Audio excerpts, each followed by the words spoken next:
Vamos continuar? Nós temos muito material pela frente aqui. Então, depende da ingesta do glúten para o teste ser positivo ou negativo. O glúten pode causar deficiência de IgA, já conversamos sobre isso. Então, infelizmente, estes testes não são suficientes. Deixa eu lhe mostrar uma coisa fascinante. Você vai, mesmo que você morra de velhice, você nunca mais vai esquecer disso. Só de você olhar no rosto da pessoa, você sabe se ela tem sensibilidade ao glúten ou não. Você vai aprender isso. A pessoa entra no seu consultório, você bate o olho e você sabe. Pelo seguinte, essa distância aqui, ó, você mede essa distância aqui, ó, do queixo até o nariz. Aí você faz isso de novo, de novo. Era para estar igual. No caso dessa mulher aqui, uma italiana, ela tem isso aqui aumentado, bem aumentado. Está vendo? Tá? Ela deveria de ser assim, ó. Se você puser essa proporção, essa seria a proporção. Ela tinha que ter essa proporcionalidade. Mas, no entanto, ela tem essa proporcionalidade. Essa distância aqui, quando você faz, ao invés de cair aqui, cai logo ali, cai ali já, e aquela lá, a outra. Então, essa testa grande aqui, isso está publicado, isso não é invenção, não, está aqui, ó. Desenvolvimento víscero-cranial, ou seja, da face do crânio, parece ser mais influenciado pelos fatores epigenéticos que o desenvolvimento neurocranial. O crescimento vertical do crânio é possivelmente mais afetado pela ingesta de glúten em indivíduos sensíveis ao glúten nos primeiros 5 anos de vida. Isso mostra, quando você vê um caso desse, que você vai ver com muita frequência, você vai ver que essa pessoa já tem sensibilidade ao glúten antes dos 5 anos de idade. Ela já começa com o processo. Então, isso está mostrando. Tá? Então, isso é muito importante. Você pega uma criança, você vê que a criança tem essa distância muito maior, você sabe que, sem fazer exame nenhum, você sabe que ela tem sensibilidade ao glúten. Entendeu? Ela tem sensibilidade ao glúten. Então, o diagnóstico, ele é feito pela clínica, ele é feito pela histologia, você faz a biópsia e olha, ele é feito pela sorologia, deixa a desejar, mas é feito, e ele é feito pela genética. Eu posso fazer o exame genético, determinar que o paciente tem DQ2, DQ8, HLA. Eu posso fazer pela biópsia, ver que ele tem a característica da histologia, que vocês vão ver daqui a pouco. Eu posso ir pela clínica, que ele tem manifestações ou intestinais, ou chamado extraintestinais, e eu posso fazer pela sorologia. Então, eu tenho vários modos de chegar a isso. Pacientes portadores de doença celíaca são 10 a 15 vezes mais prováveis de apresentar deficiência de IgA. Olha o paradoxo. É a IgA presente que mede a sensibilidade ao glúten. O próprio glúten diminui a produção da IgA. Ou seja, um IgA negativo não quer dizer nada, porque pode ser que o glúten já diminuiu a IgA. Você vê por que os exames não são confiáveis. O teste genético, eu peço o HLA DQ2, DQ8, vejo se ele está presente, se é um polimorfismo genético. A sensibilidade desse teste é de 100%, a especificidade deixa a desejar, é de 70%. Isso é o antígeno leucocitário humano. Então, a história... deixa eu introduzir agora o conceito de haplótipo. Talvez você não tenha visto isso antes. O que é haplótipo? Você tem que entender o que é haplótipo. Haplótipo é um grupo de polimorfismos de um único nucleotídeo em um mesmo cromossoma que estão estatisticamente associados. Aqui, ó, o DQ2, DQ8 é um haplótipo, ou seja, geralmente quando ocorre o DQ2, ocorre o DQ8. Vem 2 combinados, ó, isso é um haplótipo. Então, o haplótipo, o defeito-chave da doença celíaca é provavelmente um defeito genético, polimorfismo, que impede a síntese de certas peptidases, e assim indivíduos com haplótipos HLA, DQ2, DQ8, são os mais susceptíveis. O diagnóstico é baseado no achado da atrofia de vilosidades intestinais no intestino delgado, que se recuperam numa dieta isenta de glúten. Eles acham que se não tiver atrofia das vilosidades, não tem deficiência de glúten, não tem sensibilidade ao glúten, que não quer dizer nada.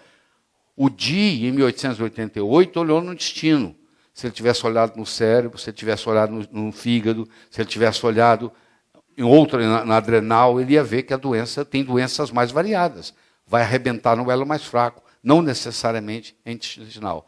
Mas você faz a endoscopia, faz a biópsia, e aqui está um indivíduo normal, e aqui está uma biópsia comprometida, num paciente celíaco, onde as velocidades são achatadas.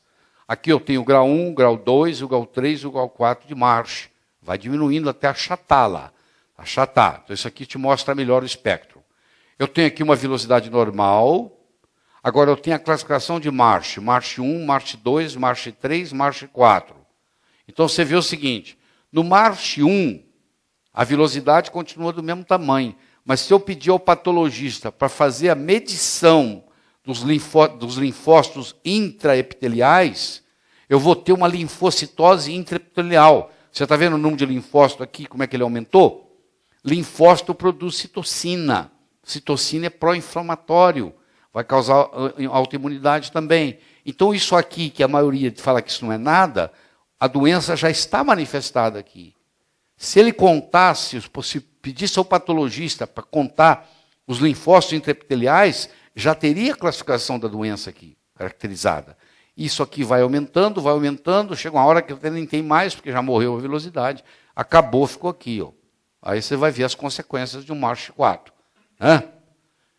Então, cada vez que eu estou liberando essas citocinas, eu estou pop, pop, pop, pop, pop, pá, pá. Eu estou destruindo células. Essas citocinas estão como se um revólver estivesse atirando a vida inteira, dando tiro, dando tiro, dando tiro, dando tiro. Onde? Nos seus tecidos. Pode ser no seu cérebro, pode ser no seu rim, pode ser no seu fígado, pode ser no seu coração. A vida inteira. Cada vez que você come glúten, pop, pop, pop, pop. Quando as suas vilosidades estão normais, a sua vitamina B12, a sua vitamina D3, o seu magnésio, a sua K2, o zinco, o cálcio, entendeu? A carnitina, tudo é absorvido normalmente. À medida que os anos vão passando, essas microvilosidades começam a ficar danificadas, a ponto delas ficarem assim. Aí você tem uma síndrome de má absorção. Aí você não absorve mais nada. Aí você começa a ter deficiência de vitaminas, de sais minerais, de todo tipo de nutrientes. E isso predispõe a você a um envelhecimento prematuro e a doenças as mais variadas. Então, a pessoa que tem hipersensibilidade ao glúten por muitos anos, o intestino dela está assim. Ó. A recuperação pode ocorrer, mas demora tempo. Mas ela não pode comer nada de glúten. Tem um caso na literatura de uma mulher que trabalhava nos Correios. E ela lambia o selo para pôr na carta. A pessoa ia entregar a carta, compra o selo aí. Ela, para aproveitar, o selo, a goma do selo era de trigo. E ela não melhorava, dieta toda, total, não comia nada. Mas descobriram que ela tinha o problema do selo. Enquanto ela não parou de lamber o selo, ela não melhorou. A atrofia continuou. É uma predisposição para crescimento bacteriano. Aqui não tem defesa nenhuma. Ó. Aqui agora começa a vir cândida. Então, o paciente com sensibilidade ao glúten tem predisposição a candidíase. Porque agora não tem mais, a microbiota está comprometida. Entendeu? Então, aqui estão os linfócitos intraepiteliais. Estão vendo aqui? Ó? Tudo isso aqui que está meio avermelhado é linfócito intraepitelial. Você faz um ano sem... Aqui tem um ano sem glúten. 12 meses. Olha aí, ó, melhorou tudo. Ó. Agora, não sarou. Porque uma vez sensível ao glúten, sempre sensível ao glúten. A vida inteira. Eu tenho uma analogia para você aqui.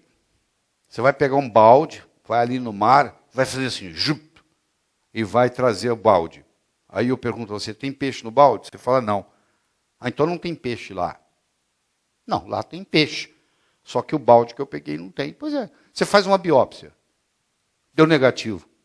Oh, o intestino, se você abrir o intestino, ele é uma quadra de tênis. Uma quadra de tênis. Você imagina, você vai lá e biopsia um lugar. Numa quadra de tênis. E fala para mim que não tem nada, pô. Você pega um balde de água e fala para mim que não tem peixe, pô. Ou seja, o que se descobriu é que os segmentos do intestino são atacados diferentes. Tem gente que é mais perto do duodeno, tem gente que é mais perto do ilho. O fato de você fazer uma biópsia e se vem negativo, não quer dizer nada. É pegar o balde e falar que não tem peixe no mar, porque o balde não veio peixe nessa água. É mais ou menos assim. Esse conceito você captou. Esse é que você tem que levar para o consultório. Conclusão, biópsia negativa não exclui sensibilidade ao glúten. Então, por que você faz, pô? Você vai pôr o paciente, vai internar o paciente, vai anestesiar o paciente, vai passar o tubo, vai biopsiar. Para quê, pô? Então, tira o glúten logo, ele melhorou, acabou, pô. Para que você vai perder tempo? Se vier negativo, você vai continuar querendo que ele fique sem glúten? Não, o que devemos fazer após o resultado negativo da biópsia? Às vezes, né? A decisão é difícil. Né? Captaram aí? Ela está até gostando, ó. Vai ou não vai? Tira ou não tira o glúten? Então está aqui. Muitas vezes temos dúvidas que decisão tomar. Vai em frente ou não vai? Tira ou não tira o glúten? Vai prejudicar alguma coisa tirar o glúten? Não. Então tira, pô. No caso aqui é melhor ele não fazer mais nada, né? Mas vai pagar as consequências. Né? Bom, então os fatores ambientais, o glúten, os fatores imunológicos, as citocinas e os macrófagos, e os fatores genéticos, a presença do HLA, DQ2, DQ8. Tá? Em homenagem à Márcia, eu vou voltar aqui, porque ela perdeu o detalhe mais importante da aula, ela não estava na sala. É sempre assim, quando é o mais importante, a pessoa não... Né, Márcia? Não deu certo. Eu sei, por isso é que eu estou voltando, senão não voltaria. Aqui, ó, você faz o diagnóstico de glúten só da pessoa entrar no seu consultório. Você não precisa fazer exame nenhum. Você pega essa distância daqui, aqui, ó, mede. Essa distância tem que bater ali e ela tem que bater lá. Você vê que aqui, nesse caso, essa paciente tem uma distância aqui, ó. Essa distância aqui é muito maior do que essas. Quando isso acontece, isso significa que ela, desde antes dos 5 anos, ela tem sensibilidade ao glúten. Se ela tivesse corrigir isso, o perfil dela seria esse, e não aquele. Isso aqui não está inventado, está publicado, mostrando isso aí. Esse trabalho foi feito na Itália, foi feito em Roma, um grande especialista em glúten lá, e eles mostraram essa coisa fascinante que ajuda tremendamente na clínica. Então, eu mostrei que o diagnóstico é feito clinicamente, histologicamente, sorologicamente, geneticamente. Falamos sobre isso aí, falamos sobre o teste genético, que é importante, mas tem uma especificidade só de 70%. Explicamos o que é haplótipo, porque isso aqui é um haplótipo, DQ2, DQ8 é um haplótipo. Esse haplótipo, então, caracteriza, nós vamos estudar ele mais daqui a pouco. Tá? Falamos da biópsia, mostramos o conceito do MARCH1, MARCH2, MARCH3, MARCH4. O gastroenterologista lá só acredita que tem glúten se vier um resultado MARCH3, MARCH4. Se vier MARCH1, MARCH2, ele fala para o paciente que não tem nada e manda o paciente continuar comendo glúten, você imagina, com todos esses linfócitos aqui, ó, liberando citocinas, essa linfocitose intraepitelial, tá? E cada vez que você libera a citocina é como se você estivesse dando um tiro, pá, pá, o tempo todo, o tempo todo.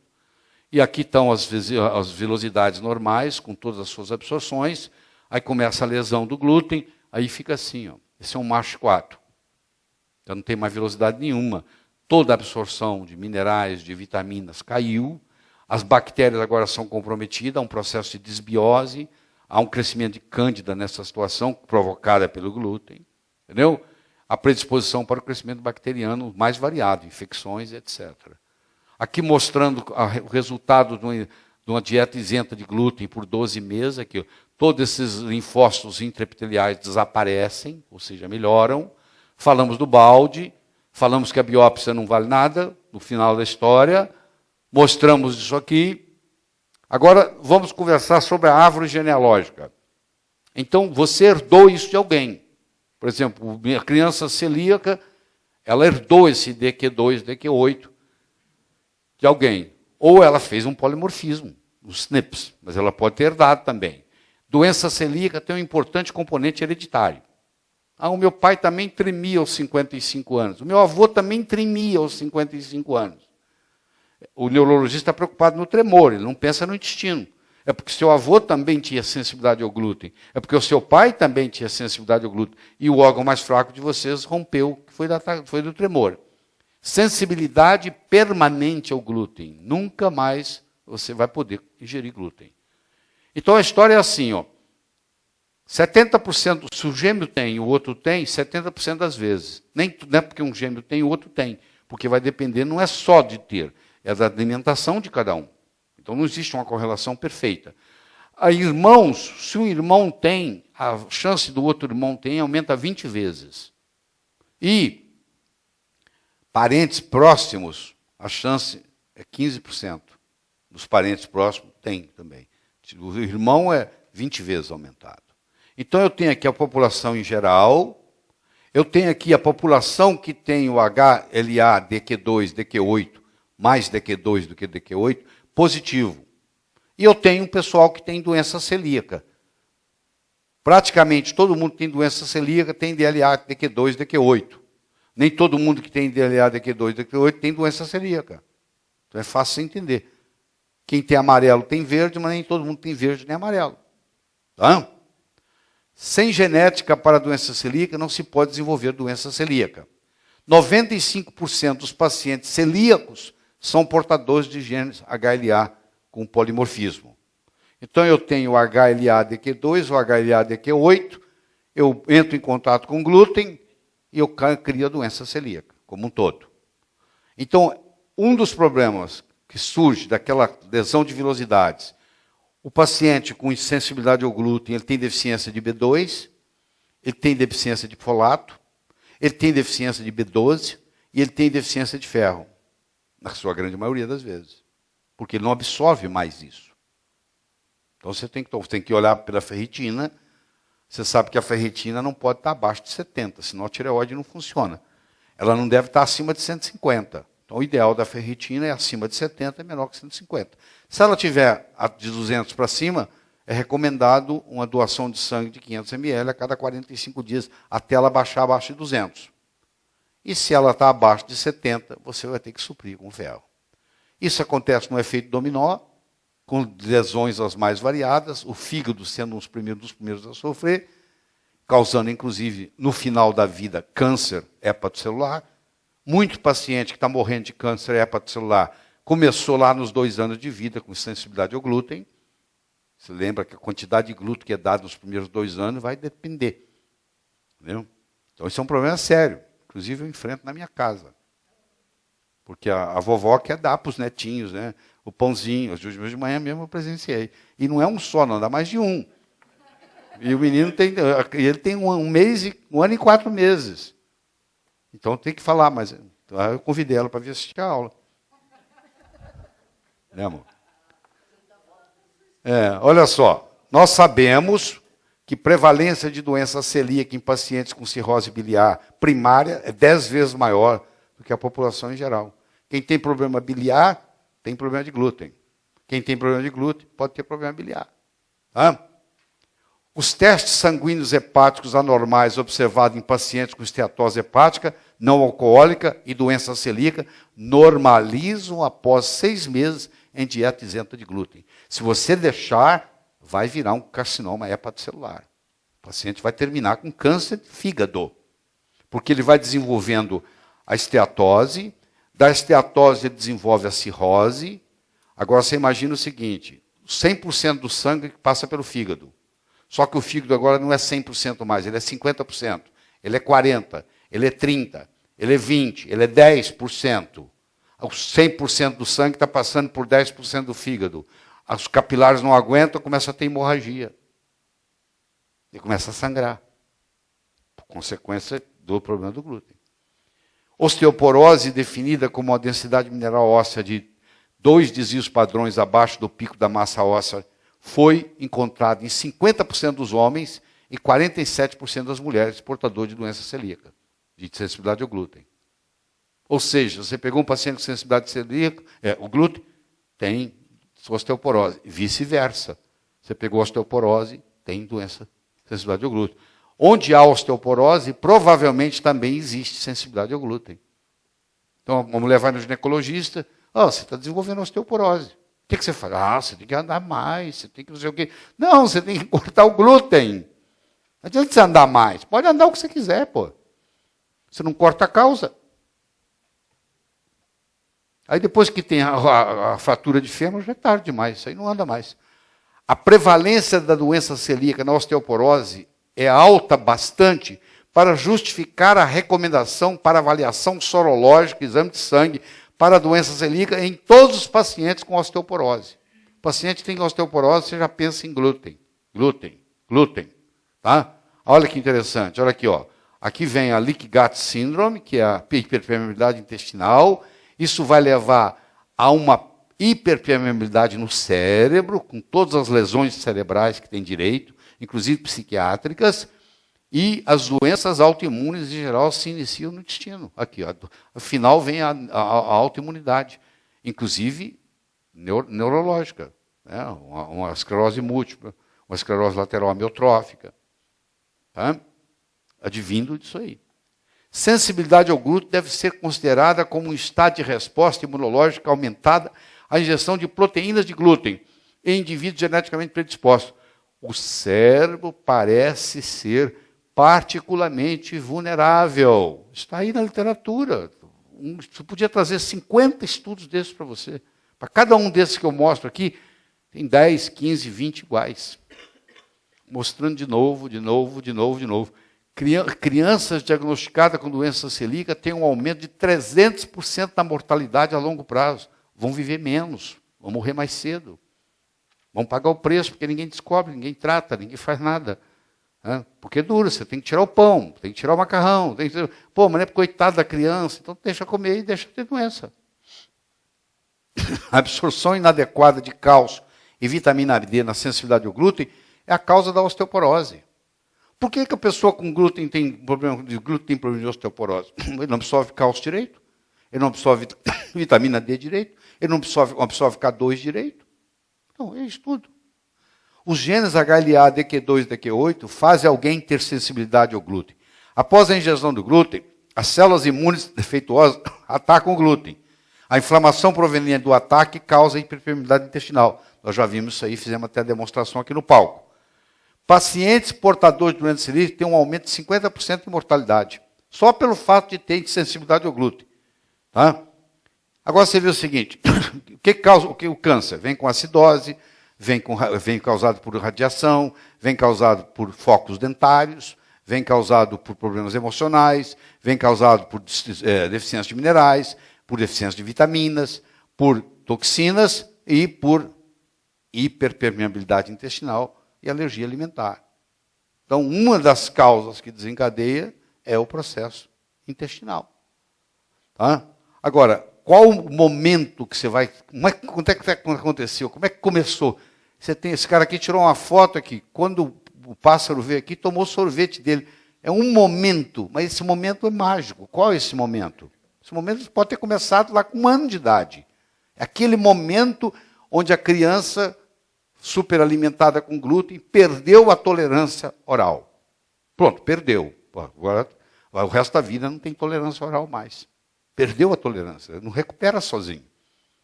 A tendência é piorar. Qual foi o momento? Não sei, foi aquele jantar naquele excesso de macarrão. Não sei. Entendeu? Então, as doenças autoimunes, que é nada mais, nada menos que a perda da tolerância, um outro nome para isso, tem que ter uma genética, tem que ter polimorfismo da proteína HLA, tem que ter fatores ambientais, gêmeos monozigotos não tem o mesmo, vocês viram lá 70%, tem que ter diminuição da vitamina D, que é a UVB, que causa a vitamina D, e a diabetes tipo 1, por exemplo, é causada por deficiência, a saúde imune depende da vitamina D, vacinas e infecções, o mimetismo molecular, a homologia estrutural que a vacina causa, e produtos lácteos. Tudo isso vão causar, direta ou indiretamente, as doenças autoimunes. Tem livros completos, de 600 páginas, só sobre o assunto. Então, o que são os gatilhos? A hiperpermeabilidade intestinal, as infecções intestinais, às vezes está indo tudo bem, o organismo está aguentando, está tendo tolerância, mas pega uma infecção intestinal, é o suficiente para desencadear o processo, e às vezes o medicamento que você toma, que é tóxico, que está ali em cima do muro, de repente, é o momento mágico, começa o processo. Tá? Aqui está mostrando para você uma bactéria saindo da membrana. Você lembra aquilo que eu mostrei lá das formas L?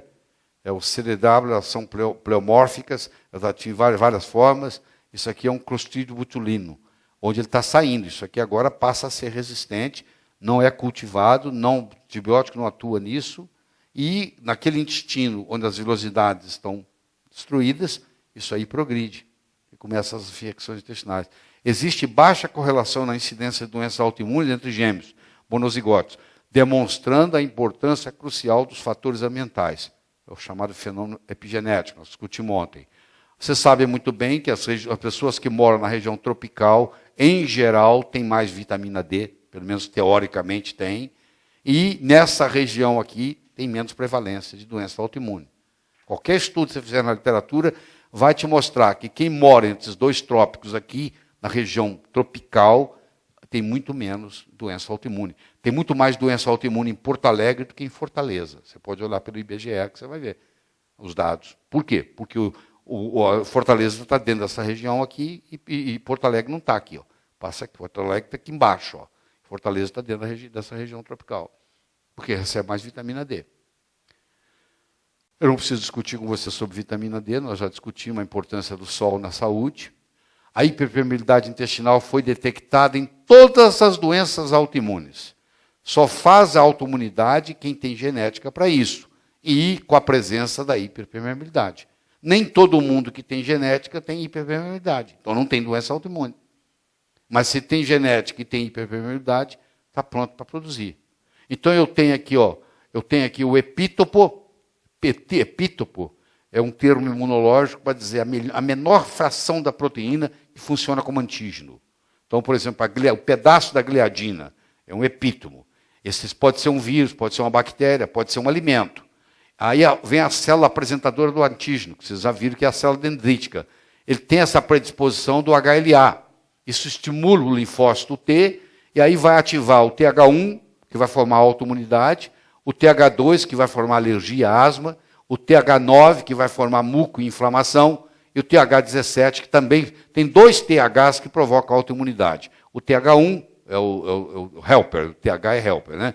É o T-helper 1 e o T-helper 17, que vai produzir autoimunidade. Aqui estão as células M. As células M produzem uma substância chamada TGF-beta. A criança que mama, o leite da mãe é rico em TGF-beta, por isso que criança que mama tem menos doença autoimune no futuro, porque eles têm um estímulo desse TGF-beta, e sem falar da interleucina 10, que também é anti-inflamatória. Então essas crianças têm mais tolerância oral, tá? Porque ela estimula os T reguladores. Não vai ter doença autoimune no futuro, porque esses aqui amadurecem tendo tolerância oral. E estimula os linfócitos supressores. Oi. E aí isso causa imunossupressão. Agora, hoje você consegue, inclusive, comprar isso aqui. Você pode, nos Estados Unidos, você compra TGF-beta. Nós vamos estudar daqui a pouco como é que faz isso, para produzir isso aí.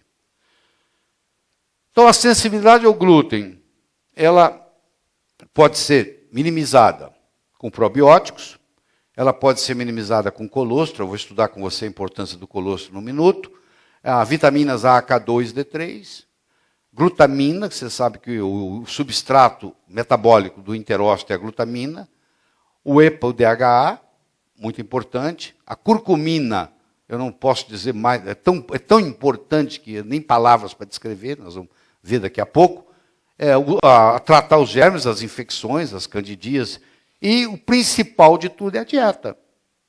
Quer dizer, quando você faz a dieta isenta de glúten, a resposta é tão grande que o médico acha que ele não precisa fazer nada disso, que o problema não está resolvido. Não, querido, não está resolvido. Você tem que restabelecer a tolerância oral, porque senão isso aqui não resolve. Então isso aqui é um trabalho que tem que ser feito. Existem, por exemplo, produtos hoje nos Estados Unidos feitos só para quem tem sensibilidade ao glúten. Esse, por exemplo, esse é rico, tem uma concentração de 4% de PRPs.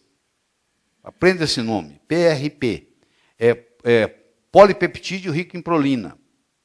Você vai ver cada vez mais essa história dos PRPs. Elas não chegaram ao Brasil ainda, mas já chegaram aos Estados Unidos. Você vai escutar isso no futuro próximo. É um modulador do sistema imune, da microbiota intestinal, como é a lactoferrina. E aí nós temos um dos PRPs, chama-se colostrinina. Colostrinina. Ela retarda o envelhecimento cerebral, entre outras coisas. E estudos, pesquisas científicas importantes. Então, a colostrinina, que a Letícia está vendo para a gente, né, Letícia? A Letícia, que importa produtos para farmácia de manipulação, está correndo atrás da possibilidade de trazer colostrinina para o Brasil, que vai ser uma grande coisa. Porque pacientes que têm, a partir dos 65 anos, é quase que obrigatório a pessoa fazer uso de colostrinina, porque não deixa o cérebro envelhecer. Quem não quer isso? Então, ela está correndo atrás para ver se a gente traz para o Brasil. Isso tem disponível nos Estados Unidos. Você pode, inclusive, comprar na Amazon.com. Você digita lá colostrinina com um E no final, você vai ter isso aí. Que é um PRP, que é um polipeptídeo rico em prolina. Então, uma das propriedades importantes do colostro, o colostro é o leite que sai do peito da mãe nas primeiras 72 horas. Não é o primeiro leite. Para o leigo é o primeiro leite. Cientificamente, é o leite que sai nas primeiras 72 horas. Eles são ricos em colostrinina. Hoje existe um mercado negro para colostrinina na Europa. O velho rico moribundo paga o agente, tem um mercado negro, ele vai na maternidade, ele compra o colostro da mãe e traz para o velhinho toma e sai da cama e vai viver a vida. Ressuscita. Isso aqui é impressionante o resultado que isso tem. Tá? E está na literatura, não é só conversa, não. Está escrito lá. Deixa eu fazer uma ressalva aqui. Deixa eu comentar um pouquinho sobre ApoE. Isso aqui cada vez mais está tendo importância. Você pode fazer a genética, e hoje está disponível comercialmente, para ver se você tem ApoE2, ApoE3, ApoE4. Como é que é a sua composição? Se você manifesta ApoE4, a sua chance de desenvolver Alzheimer aumenta 8 vezes. Então, se você tem Alzheimer na família e você detecta o gene ApoE4, você tem 8 vezes mais chance do que a população em geral para desenvolver Alzheimer. Por outro lado, se você tem ApoE2, você praticamente não vai desenvolver Alzheimer. Você vai desenvolver outras doenças. Não é que você está livre dos outros, não. E se você desenvolve você tem ApoE3 predominante, você está em cima do muro. Você pode ou não ter Alzheimer. Mas isso aqui não é só para Alzheimer hoje. Isso hoje abriu um leque na medicina, uma coisa fascinante. Tá? Eu vou voltar a isso. Aqui, a colostrinina, no Google acadêmico, tem 350 artigos científicos sobre isso. Então não é nenhuma novidade que eu estou apresentando. Já tem estudos profundos sobre o assunto. Tá? Agora, isso aqui é fascinante, eu tenho esse livro. Isso é uma grande revolução. Isso é a dieta baseada no gene ApoE. De acordo com essa autora, a Pamela McDonald, ela mostra coisas que é até difícil de acreditar. Baseada, ela pega o paciente, pede ele para medir no sangue se ele tem mais ApoE2, ApoE3, ApoE4, qual é o gene que predomina, porque isso aqui tem alelos, você pode ter 2,2, 2,3, 3,3, 3,4, 4,4, e ela tem a classificação dos alelos. E ela montou um esquema de dieta em cima da classificação. E ela está tendo resultado, não é só para emagrecer, não, sobre todos os aspectos.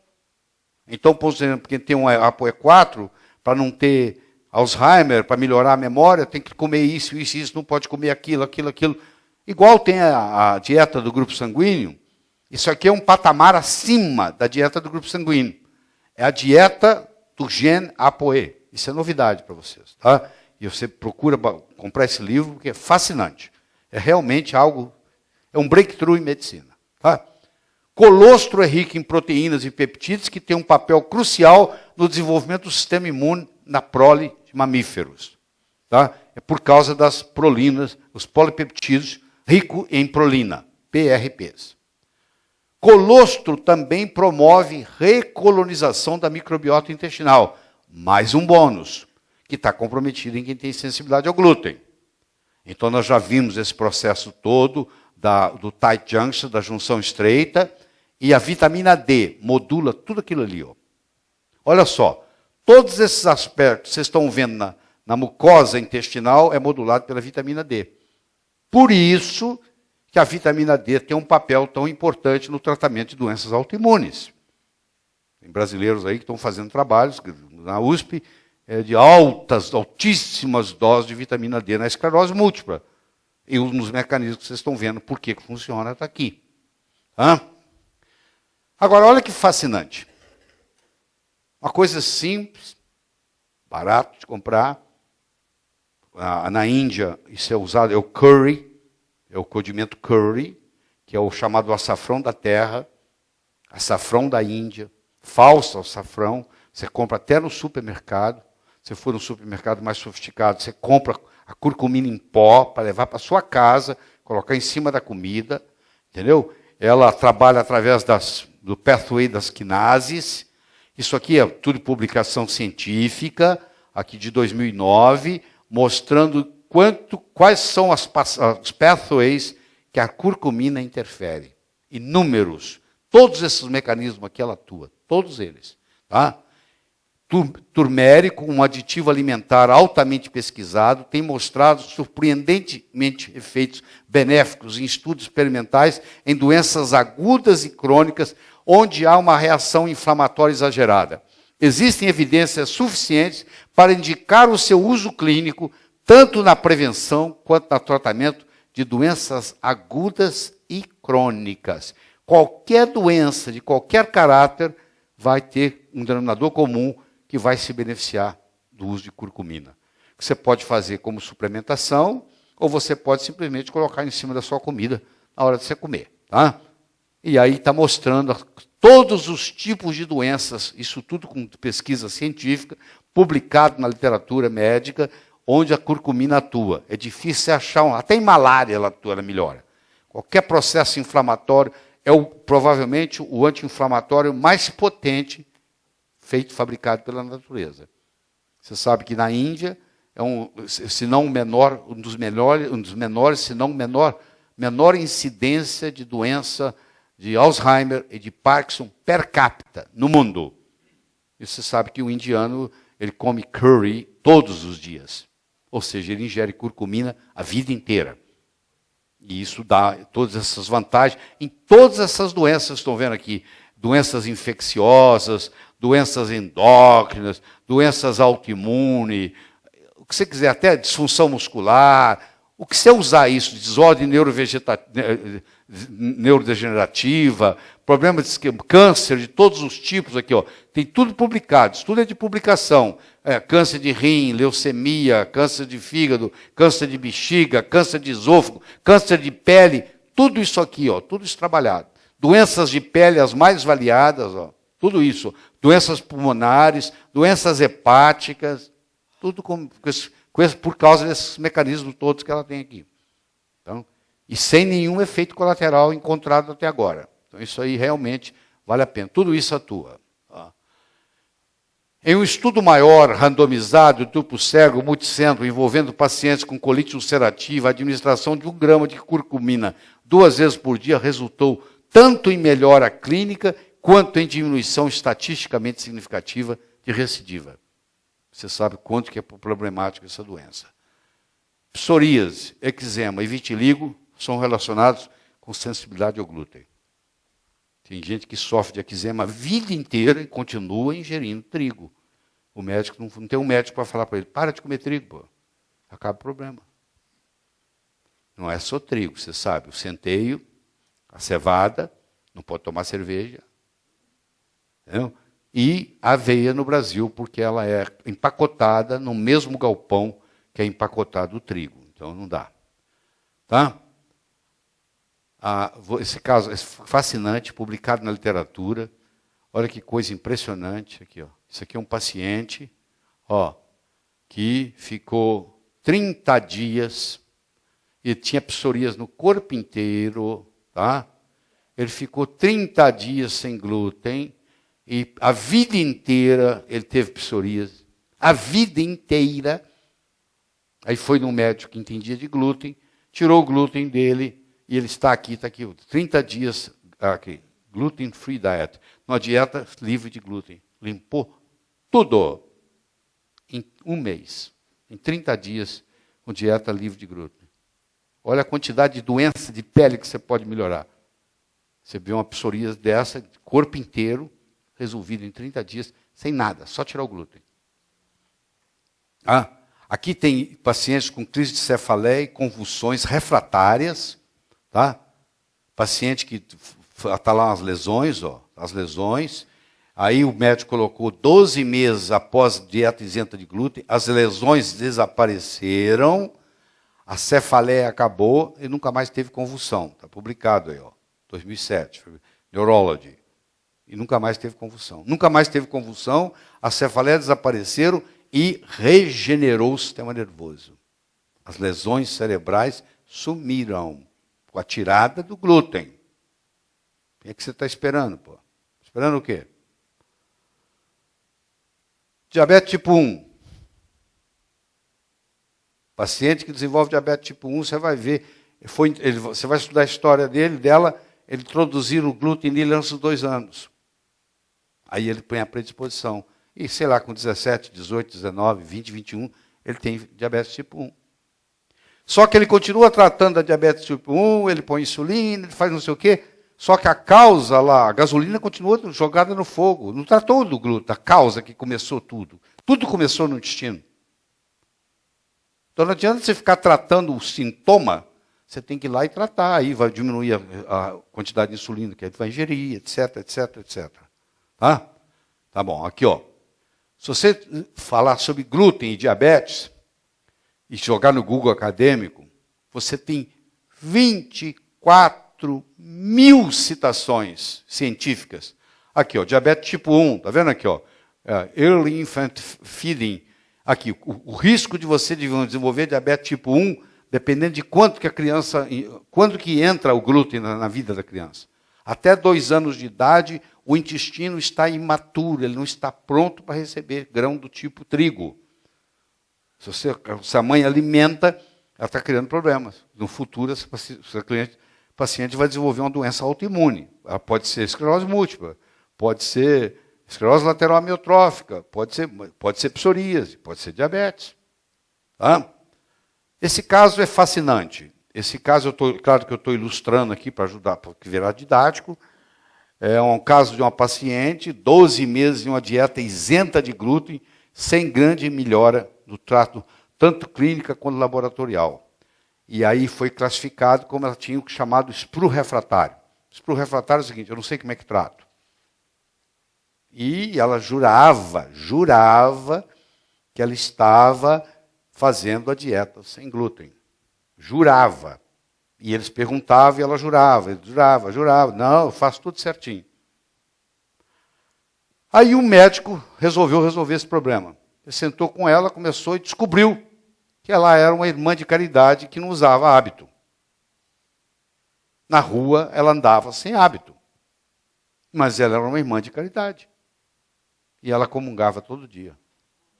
E a hóstia, eles fizeram análise da hóstia, e a hóstia tinha glúten. Eles tiraram, pediram para parar de comungar, de jeito nenhum, só se o bispo autorizar. Mandaram uma carta para o bispo autorizou ela a não comungar, ela parou de comungar, todos os sintomas sumiram. Todos os sintomas sumiram, acabou o problema. Uma hóstia estava dando problema. Você imagina. Agora você faz o seguinte, você fala assim, a minha dieta é isenta de glúten, mas de vez em quando eu como um pãozinho. Querido, você não está em dieta isenta de glúten. Não vem falar que não funciona porque você não está usando. O paciente tem que entender que ele não pode. E o que tem escondido? Chocolate tem glúten. Você tem que comprar chocolate sem glúten, porque na mistura você põe trigo, O que eu posso fazer?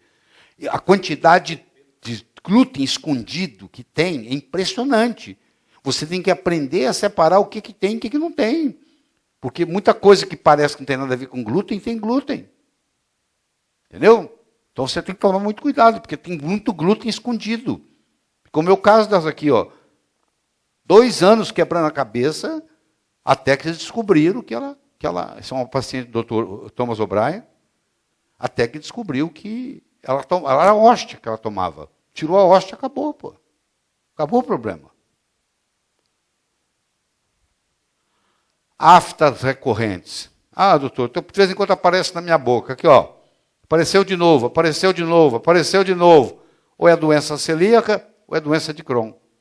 São as principais manifestações dessas aftas recorrentes na boca. Tá? As doenças autoimunes podem, frequentemente, vir associadas. Elas vêm em bandos. Se o paciente tem uma doença autoimune, procure por outra. O paciente tem esclerose múltipla, tem psoríase, procura por outra. Ele tem esclerose múltipla, ele tem diabetes tipo 1, procura que vai achar. Elas vêm em bando, elas não vêm sozinhas. Então, uma doença autoimune geralmente puxa outra doença autoimune. Elas andam em bandos. Às vezes não diagnosticada porque a outra é mais importante. Ninguém olha. Tá? Como é que eu faço o tratamento? Eu tenho que remover glúten, eu tenho que tirar trigo, eu tenho que tirar centeio, eu tenho que tirar cevada, eu tenho que tirar aveia, tenho que tirar tudo. Eu tenho que remover leites e derivados, de preferência milho e soja, também, de preferência. Fica a critério de cada um. Eliminar todos os edulcorantes. O pior erro que existe é você ir no médico e você tem diabetes, ele te ensina a adoçar com adoçante artificial. Você não sabe o estrago que isso causa, meu Deus. Vocês já assistiram minha aula de edulcorantes aqui. É preferível que pusesse açúcar, pô. Com exceção de stevita, de estévia, o resto não funciona. É a única que tem permissão. Reduzir carboidratos. Low fat, higher fiber. Baixo em carboidrato, alto em fibra. Ômega 3 de boa qualidade, 3 gramas por dia. Fazer a dieta de eliminação modificada, chamada MED. Dieta de eliminação modificada. Então, a dieta de eliminação modificada você faz. Primeiro, você tira o glúten. Segundo, você tira os lácteos. Terceiro, quando eu digo lácteo, eu estou falando leite e todos os derivados. Você, o mínimo de açúcar possível. Você procura tirar a cafeína. Excesso de cafeína dá problema. E você faz refeições 5 vezes por dia. 5 vezes por dia. Tá? A hipoglicemia, cada vez que você tem um fenômeno hipoglicêmico, você ativa o eixo HPA. Hipófise, pituitária, adrenal. Cada vez que você tem hipoglicemia, você aumenta o seu cortisol. Cada vez que você aumenta o seu cortisol, a sua adrenal está trabalhando mais. Chega uma hora que a sua adrenal entra em exaustão.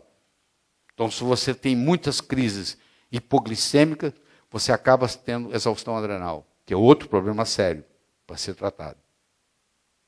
Aí o cara chuta o pau da barraca. Então, a dieta é essa. Tira o glúten, tira o lácteo, tira o açúcar, tira a cafeína e faz refeições 5 vezes por dia para não ter hipoglicemia. Isso não sou eu não, isso está na literatura. Isso é a chamada dieta de eliminação de glúten modificada, que é a que é mais usada. É essa aí, você vai receber o slide na segunda-feira.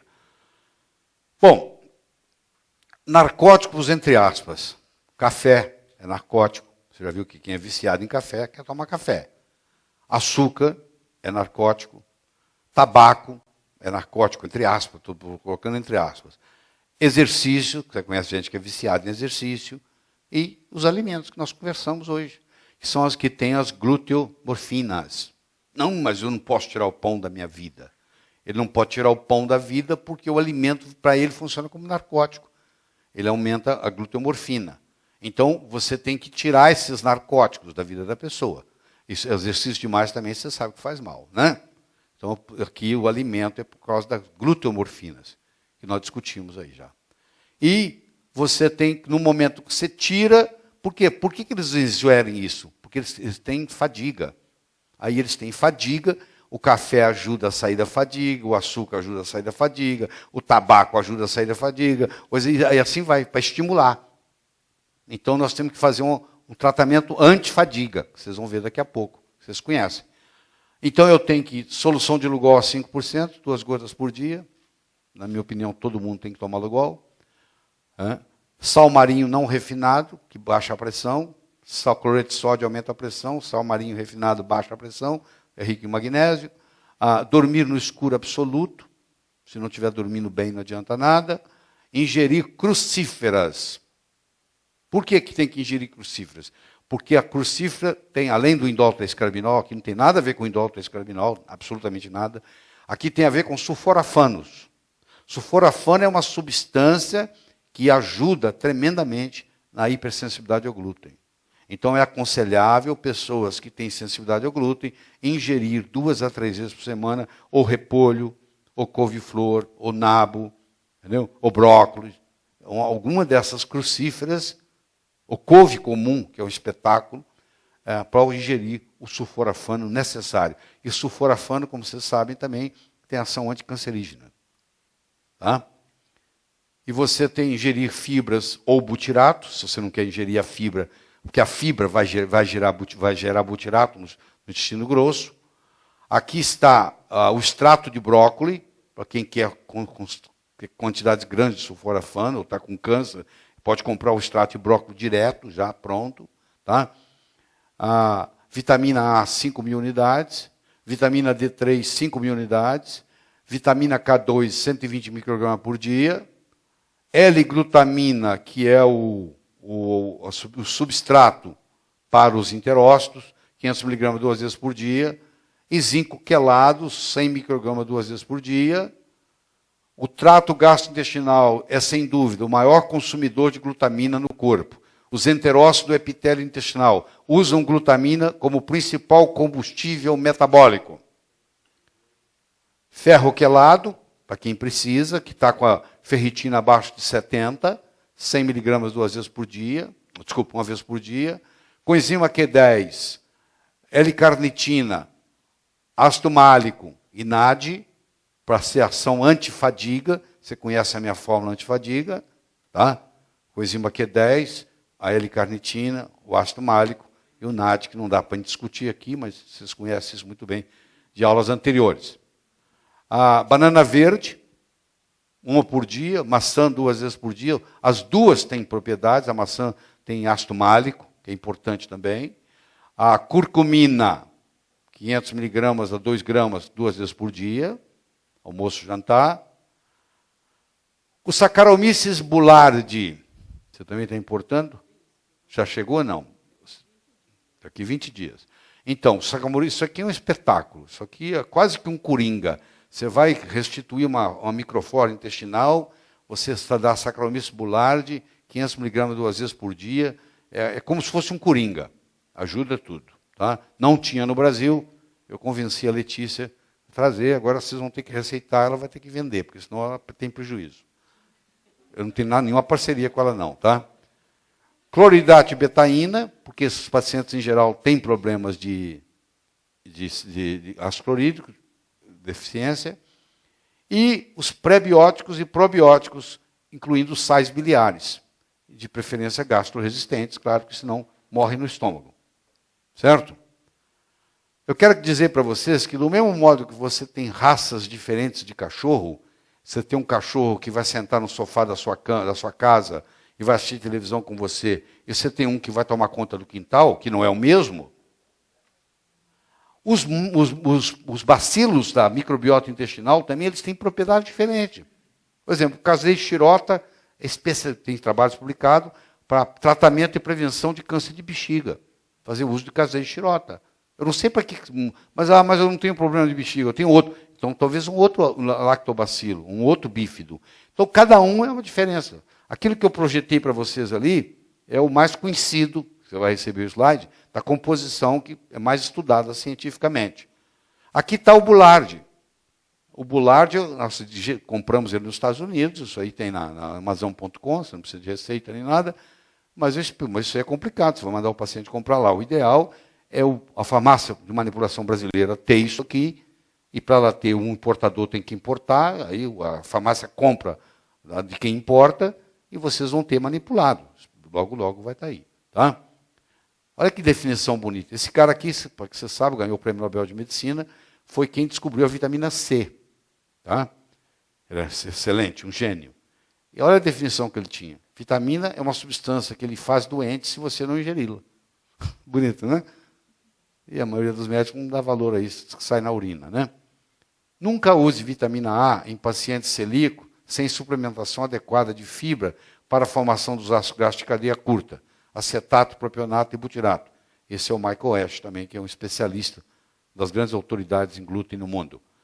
Então a vitamina A reescreve o ABC da tolerância oral. Você dá vitamina A, que é o ácido retinóico, ela estimula aquele TGF-beta que eu falei para vocês, que a mãe, quando a criança amamenta, dá para o filho, estimula uma coisa que não vou discutir agora, que chama FOXP3, e esse então estimula as células supressoras ou reguladoras. Por isso que restabelece a tolerância oral. A tolerância oral depende da saúde dos T-supressores. E quando você faz ingestão de ácido retinóico, a vitamina A, você restabelece essa potência dos T-supressores, necessária para a reparação dos danos causados pelo glúten. Nunca use altas doses de vitamina D3 em paciente celíaco, quando está falando celíaco, e está incluindo em geral sensibilidade ao glúten, sem adequada suplementação de vitamina A. Então eu tenho que fazer a A, eu tenho que fazer a D3, eu tenho que fazer a K2. O Dr. Michael Ash tem mais de 30 anos de experiência tratando o intestino e curando falta de tolerância oral. Ele jura que isso aqui, que esses pacientes, se eles comerem 3 maçãs cozidas com canela por dia, que a melhora é absurda. Ele diz, isso aqui é melhor que qualquer remédio. Aqui está o site dele, nleducation.com.uk. Você pode ir lá e ver a receita. Mas impressionante o quanto que ele fala bem desse processo.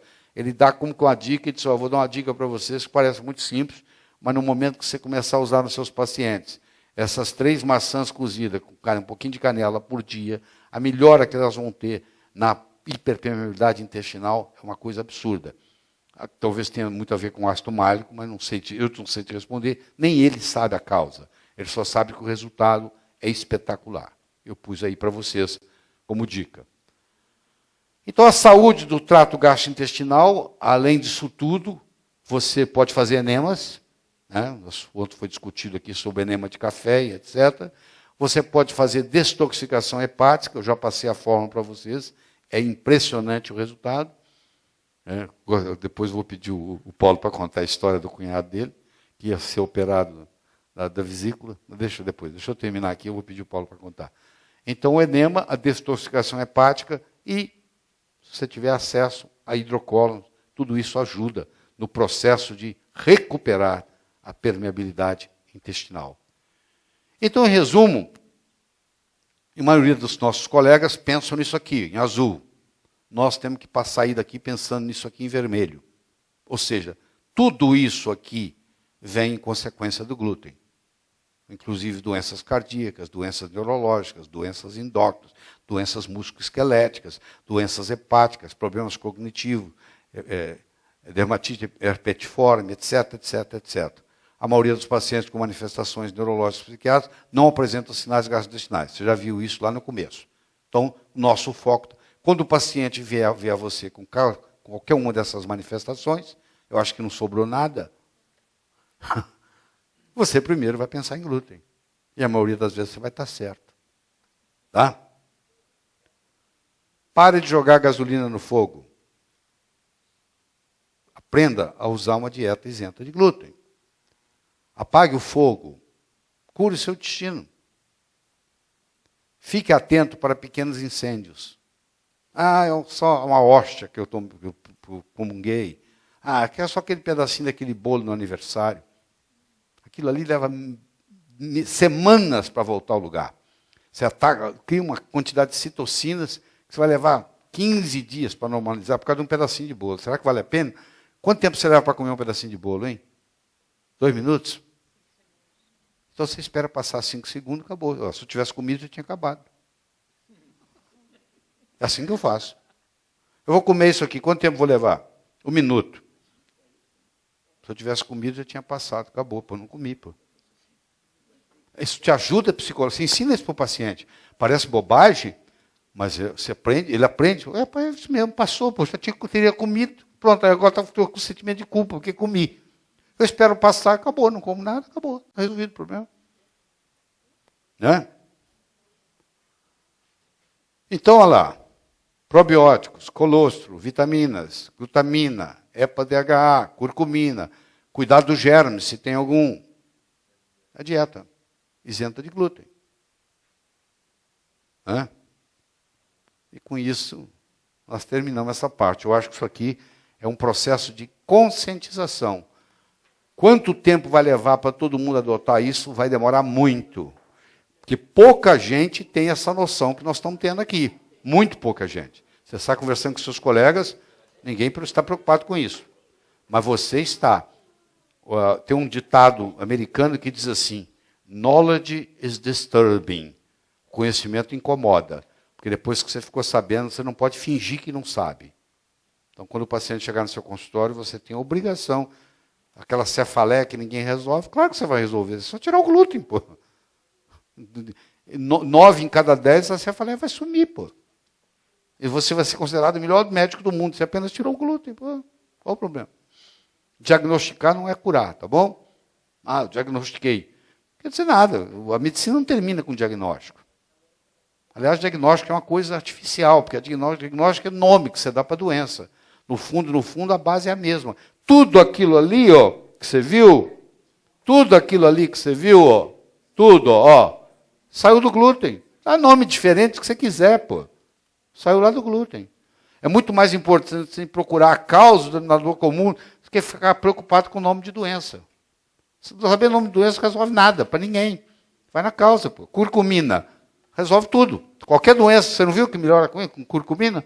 Qualquer uma, não precisa de diagnóstico.